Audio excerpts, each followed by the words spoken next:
প্রিয় শিক্ষার্থী বন্ধুরা, ইজি স্টাডির পক্ষ থেকে সবাইকে স্বাগতম। ইজি স্টাডির ইংলিশ লেকচার 9-এ আজকে আমরা আলোচনা করব টেন্সের সঠিক ব্যবহার নিয়ে। আমরা সবাই জানি টেন্স 3 প্রকার এবং এগুলোর প্রত্যেকটি আবার 4 প্রকার, কিন্তু আমরা জানি না কখন কোন টেন্সটি আমরা ব্যবহার করব। তাই আজকে আমরা বিভিন্ন পরীক্ষায় আসে এরকম টেন্সের যে প্রশ্নগুলো থাকে সেগুলো সলভ করব এবং টেন্সের সঠিক ব্যবহার নিয়ে আলোচনা করব। তাই সবাইকে সম্পূর্ণ ভিডিওটি না টেনে দেখার জন্য অনুরোধ করছি। চলুন শুরু করা যাক।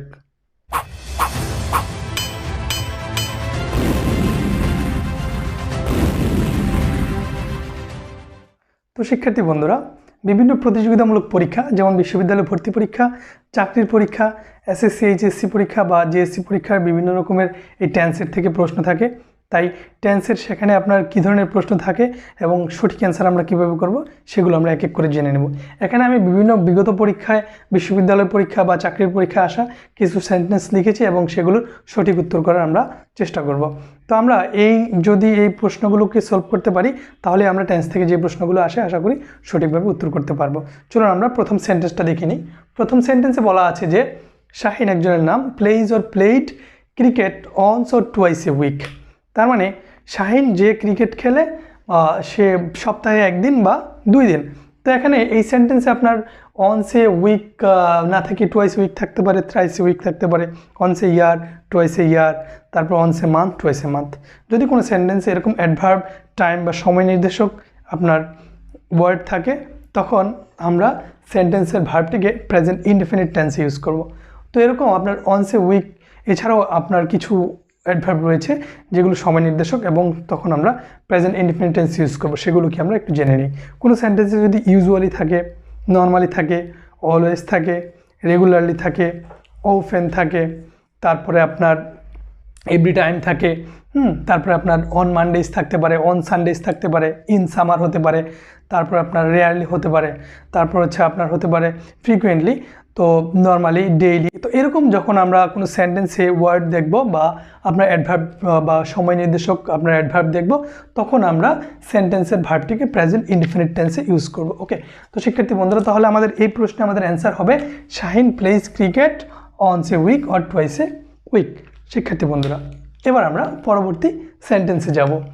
যেমন ইন্ডিয়া উইন্স ফ্রিডম ইন 1947। এখানে যদি আমরা বলি বাংলাদেশ উইন্স ফ্রিডম ইন 1971। তো এখানে আমাদের এই যে অতীতের একটি সাল 1947 দেখেন, দেখে অনেকেই এখানে ইন্ডিয়া ওন ফ্রিডম বা বাংলাদেশ ওন ফ্রিডম ইন 1971 বলতে পারতাম, কিন্তু আসলে আপনাদের একটা মনে রাখতে হবে যে এই ঘটনাটি একটি ঐতিহাসিক সত্য ঘটনা। যখনই আমরা এরকম কোনো ঐতিহাসিক সত্য ঘটনা দেখব বা আপনার কোনো বৈজ্ঞানিক সত্য ঘটনা দেখব, যেমন hydrogen and oxygen makes water, তারপরে আপনার 2 and 2 makes 4, তারপর হচ্ছে the earth moves round the sun, তারপর the sun rises in the east. আসলে যখনই আমরা এরকম কোনো চিরন্তন সত্য বা ঐতিহাসিক সত্য বা বৈজ্ঞানিক সত্য আমরা দেখব তখন সেন্টেন্সের ভার্বটি প্রেজেন্ট ইনডেফিনিট টেন্স ইউজ করব। তাই এখানে আমাদের ইন্ডিয়া উইন্স ফ্রিডম হয়েছে। তো শিক্ষার্থী বন্ধুরা, এবার আমরা পরবর্তী সেন্টেন্সে যাব। তো পরবর্তী সেন্টেন্সটা হচ্ছে যে at this moment he lives or is living in Dhaka. এক্ষেত্রে আমরা এখানে যে হি লিভস ইউজ করবো নাকি ইজ লিভিং ইউজ করবো। দেখেন এখানে নর্মালি যদি আমি বলে যে আমি কোথায় থাকি, আই লিভ ইন ঢাকা। তুমি কোথায় থাকো, আই লিভ ইন আপনার যেখানে আপনি থাকেন, চিটাগং বা চাঁদপুর বা যেটাই হয় না কেন।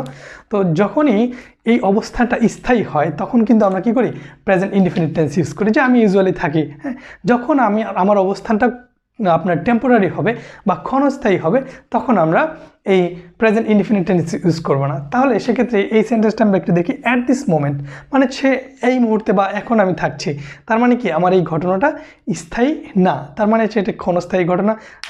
তখন সেক্ষেত্রে আমাদের মনে রাখতে হবে ভার্বটি প্রেজেন্ট কন্টিনিউয়াস ফর্মে হবে। তো সেক্ষেত্রে আমাদের অ্যান্সারটি হবে এক্ষেত্রে at this moment he is living in Dhaka. তো শিক্ষার্থী বন্ধুরা, এখানে আমরা দেখতে পেলাম যে যদি অবস্থানটি ক্ষণস্থায়ী হয় তাহলে হচ্ছে কন্টিনিউয়াস, আর যদি পার্মানেন্ট অবস্থান হয় যেমন আই লিভ ইন ঢাকা, যদি আমি পার্মানেন্টলি থাকি সেক্ষেত্রে আমি বলবো I live in Dhaka, he lives in Dhaka. তো এরপর আমরা এই যে আরেকটি বিষয় এখানে লক্ষণীয় যে এখানে একটি আপনার অ্যাডভার্ব রয়েছে অ্যাট দিস মোমেন্টটা, এই মুহূর্তে। তো এরকম অ্যাট দিস মোমেন্ট ছাড়াও আপনার আরও কিছু আপনার অ্যাডভার্ব রয়েছে, যেমন আপনার নাও, তারপর হচ্ছে নাও এ ডেজ, তারপর হচ্ছে আপনার অ্যাট প্রেজেন্ট, ঠিক আছে। তো এরকম আপনার যেই অ্যাডভার্বগুলো আমরা দেখব যেগুলো দ্বারা আসলে প্রেজেন্ট টাইমকে বোঝাবে, তখন আমরা সেক্ষেত্রে ভার্ব প্লাস আইএনজি যুক্ত করব বা প্রেজেন্ট কন্টিনিউয়াস ফর্মে ইউজ করব। এরপর আমরা আসি পরবর্তী সেন্টেন্সে, যেমন he watched or have watched the movie thrice. তো এই সেন্টেন্সেও আসলে আমরা একটু কনফিউজ যে আসলে আমাদের ভার্ব কি ওয়াচড হবে নাকি হ্যাভ ওয়াচড হবে। যদি আমি আপনাকে জিজ্ঞেস করি এই তুমি মুভিটা কি দেখেছো, তখন আপনি বলবেন যে yes I have seen the movie, বা বলতে পারেন যে আই স দ্য মুভি। তো এরকম যখনই কোনো একটা কাজ অলরেডি আপনার ঘটেছে এবং সেটা একাধিকবার সংঘটিত হয়েছে এবং ভবিষ্যতে আবার সেটা ঘটতে পারে, এরকম যদি সিচুয়েশন ক্রিয়েট হয়, তখন আমরা এই পাস্ট ইনডেফিনিট ইউজ না করে আমরা ইউজ করব প্রেজেন্ট পারফেক্ট। অর্থাৎ অতীতে কোনো একটি ঘটনা একাধিকবার ঘটেছে, যেমন আপনি এই মুভিটি 3 বার দেখেছেন, তার মানে কি সেটা ফিউচারে আরও দেখতে পারেন। যখনই আমরা দেখব যে কোনো সেন্টেন্সে কোনো একটি কাজ একাধিকবার সংঘটিত হয়েছে অতীতে এবং ভবিষ্যতে আরও ঘটার সম্ভাবনা থাকবে, তখন আমরা কি করব, প্রেজেন্ট পারফেক্ট টেন্স ইউজ করব। তো সেক্ষেত্রে এবার আমরা পরবর্তী সেন্টেন্সে যাই। বলা আছে যে I have seen or saw him this morning. তাহলে শিক্ষার্থীরা দেখেন, এখানে আমাদের যদি আমি আপনাকে জিজ্ঞেস করি যে তুমি কি তাকে দেখেছিলা, তাহলে আপনি এক্ষেত্রে প্রশ্ন করবেন যে হ্যাভ ইউ সিন বা ডিড ইউ সি। হ্যাঁ, তো এক্ষেত্রে আমরা দুইটা টেন্স ইউজ করতে পারি, ঠিক আছে। একটা হচ্ছে প্রেজেন্ট পারফেক্ট টেন্স আর একটা হচ্ছে পাস্ট ইনডেফিনিট টেন্স, ঠিক আছে। কিন্তু আপনাদেরকে এক্ষেত্রে একটা বিষয় মনে রাখতে হবে, যদি এই টাইমটি যখনই আমাদের এই অ্যাডভার্বটি দ্বারা দিস মর্নিং, তারপরে this evening, this year, this week, ঠিক আছে, যখনই আমাদের এরকম দিস দ্বারা আপনার একটি টাইম নির্দেশ করা থাকবে, তখন দিস বা যেই টাইমটিকে নির্দেশ করা হবে সেই টাইমটি যদি প্রেজেন্ট থাকে, তার মানে দিস মর্নিং মানে হচ্ছে স্টিল ইটস মর্নিং। যদি এরকম হয়, যেমন এখনও 12টা বাজে নাই, PM হয়নি, তার মানে 11টার মধ্যে যদি আপনি বলেন যে I have seen him this morning, তার মানে বোঝাচ্ছে যে ঘটনাটি বা সকালটি এখনও কি আছে। যদি দুপুরবেলা হয়ে থাকে, যে ঘটনাটি ঘটেছে দুপুরবেলা, যেমন আমি তাকে সকালে দেখেছি, কিন্তু আমি আপনাকে জিজ্ঞেস করেছি যে তুমি কি আজকে সকালে তাকে দেখেছিলে, তখন আপনি বলবেন যে yes I saw him this morning. এক্ষেত্রে যখন আপনি দুপুরে অ্যান্সার করবেন, তার মানে হচ্ছে আপনার ওই মর্নিংটি অলরেডি পাস, ঠিক আছে। যখনই আপনার এই টাইমটি পাস করে ফেলবে, তখন যদি আপনি অ্যান্সার করেন বা তখন যদি কেউ কাউকে জিজ্ঞেস করে, তাহলে সেক্ষেত্রে আমাদের উত্তর হবে এক্ষেত্রে I saw him this morning. যদি এরকম হতো যে have you seen him this week, তো এক্ষেত্রে এখনও যেহেতু আপনার সপ্তাহটি শেষ হয় নাই, সেজন্য আমরা কি করব, যে অবশ্যই এক্ষেত্রে হ্যাভ সিন ইউজ করতে হবে। যদি আপনার সপ্তাহ শেষে বা সপ্তাহ অলরেডি শেষ হয়ে গেছে, ঠিক আছে, তখন কিন্তু আমাদের পাস্ট ইনডেফিনিট টেন্স ইউজ করতে হবে শিক্ষার্থীরা। তো এরপর আমরা পরবর্তী সেন্টেন্সে চলে যাই। তাহলে আমরা দেখতে পেলাম যে এক্ষেত্রে আমরা সেন্টেন্সে হ্যাভ সিন বা হ্যাভ স মানে হচ্ছে আমরা পাস্ট ইনডেফিনিট এবং প্রেজেন্ট পারফেক্ট দুটো ইউজ করতে পারবো। কখন ইউজ করতে পারবো, যখন ঘটনাটি যদি আপনার still morning is still available, ঠিক আছে, মানে হচ্ছে এখনো মর্নিংটা আছে, তখন হচ্ছে আমরা প্রেজেন্ট পারফেক্ট। আর যদি মর্নিংটা অলরেডি ওভার হয়ে যায়, তখন হচ্ছে আমরা পাস্ট ইনডেফিনিট টেন্স ইউজ করব। শিক্ষার্থী বন্ধুরা, এরপর আমরা পরবর্তী সেন্টেন্সে যাই, যে Hanif has already finished his task. ঠিক আছে, যেহেতু কাজটি শেষ করে ফেলেছে, সেক্ষেত্রে আমরা এক্ষেত্রে কিন্তু পাস্ট ইনডেফিনিট টেন্স ইউজ করতে পারতাম, কিন্তু আমরা এখানে লিখেছি কি, যে হ্যাজ ফিনিশড। এই হ্যাজ ফিনিশড লেখার কারণ হচ্ছে এই সেন্টেন্সে একটি অ্যাডভার্ব রয়েছে অলরেডি। তো এরকম যদি কোনো সেন্টেন্সে এই অলরেডি বা আপনার লেটলি বা রিসেন্টলি, হ্যাঁ, এরকম যদি অ্যাডভার্ব থাকে, যেই অ্যাডভার্বটা দ্বারা বোঝায় যে অলরেডি কাজটা শেষ হয়ে গেছে, যেমন আপনার জাস্ট নাও, হ্যাঁ, তো অলরেডি, তারপর লেটলি, রিসেন্টলি, এরকম যদি আমরা কোনো অ্যাডভার্ব দেখি, তখন সেই সেন্টেন্সটিকে আমরা কি করব, প্রেজেন্ট পারফেক্ট টেন্সে ইউজ করব। তো শিক্ষার্থী বন্ধুরা, এবার আমরা পরবর্তী সেন্টেন্সে যাই। পরবর্তী সেন্টেন্সে বলা আছে it is or has been raining for 3 hours। তো এক্ষেত্রে আমরা কনফিউজড যে আসলে ইট ইজ রেইনিং হবে নাকি ইট হ্যাজ বিন রেইনিং হবে। খেয়াল রাখবেন, যখনই আমরা জানি যে প্রেজেন্ট কন্টিনিউয়াস মানে হচ্ছে কোনো একটি ঘটনা চলছে, এরকম যেমন I am teaching you right now, ঠিক আছে, তো এটা হচ্ছে কি আমার একটা প্রেজেন্ট কন্টিনিউয়াস। যখনই প্রেজেন্ট কন্টিনিউয়াস টেন্সের মধ্যে বা কোনো একটা ঘটনা বা আপনার চলছে, সেটার সাথে যদি টাইম ফ্রেম থাকে, মানে হচ্ছে আপনার পয়েন্ট অফ টাইম বা ডিউরেশন অফ দ্য ওয়ার্ক, ঠিক আছে, যখন থাকবে, তখন আমরা প্রেজেন্ট কন্টিনিউয়াস টেন্স ইউজ না করে আমরা present perfect continuous tense use করবো। প্রেজেন্ট কন্টিনিউয়াস টেন্স কখন ইউজ করবো, যখন একটা ঘটনা ঘটছে বা চলছে, কিন্তু সেটা নির্দিষ্ট কোনো টাইম নেই। যেমন আই এম টিচিং ইউ, যদি আমি বলতাম এক্ষেত্রে যে I am teaching you for 5 hours, সেক্ষেত্রে আমি যদি আই এম টিচিং বলতাম তাহলে আমার অ্যান্সারটি ভুল হবে। আমাকে বলতে হবে I have been teaching you for 5 hours, বা I have been teaching you since morning, সকাল থেকে। খেয়াল রাখবেন যখন টাইম ফ্রেম থাকবে বা পয়েন্ট অফ টাইম থাকবে কন্টিনিউয়াস টেন্সে, বা বর্তমানে কোনো একটা কাজ চলছে অতীতে শুরু হয়ে, এর ক্ষেত্রে যদি আমরা দেখি যে ঘটনাটি নির্দিষ্ট সময় যাবৎ চলছে বা নির্দিষ্ট পয়েন্ট অফ টাইম পর্যন্ত টাইম থেকে চলছে, যেমন সকাল থেকে তারপর হচ্ছে আপনার 10টা থেকে, এরকম যদি হয়, যেমন যে it has been raining since morning, সকাল থেকে। তো এরকম যদি পয়েন্ট অফ টাইম বা ডিউরেশন অফ টাইম থাকে, সেক্ষেত্রে আমরা বর্তমানে চলমান ঘটনাকে present perfect continuous tense use করব। তার মানে এক্ষেত্রে আমাদের অ্যান্সারটা হবে কি, it has been raining for 3 hours, বা it has been raining since morning. Okay শিক্ষার্থী বন্ধুরা, আশা করি আপনারা প্রেজেন্ট কন্টিনিউয়াস এবং প্রেজেন্ট পারফেক্টের পার্থক্যটি বুঝতে পেরেছেন। এরপর আমরা পরবর্তী সেন্টেন্সে যাই।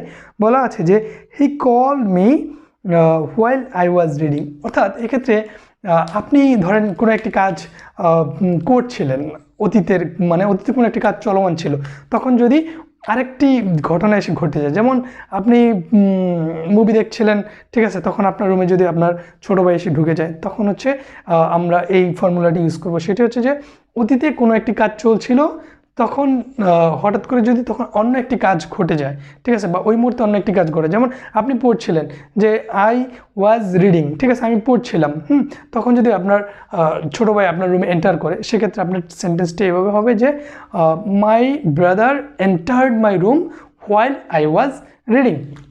তার মানে যে ঘটনাটি চলছিল সেটার সাথে আমরা আইএনজি যোগ করছি। যেমন এক্ষেত্রে এই সেন্টেন্সে he called me while I was reading, যখন আমি পড়ছিলাম, তার মানে এই কাজটি কন্টিনিউ চলছিল, তখন হচ্ছে আমার ফোনে কল আসলো।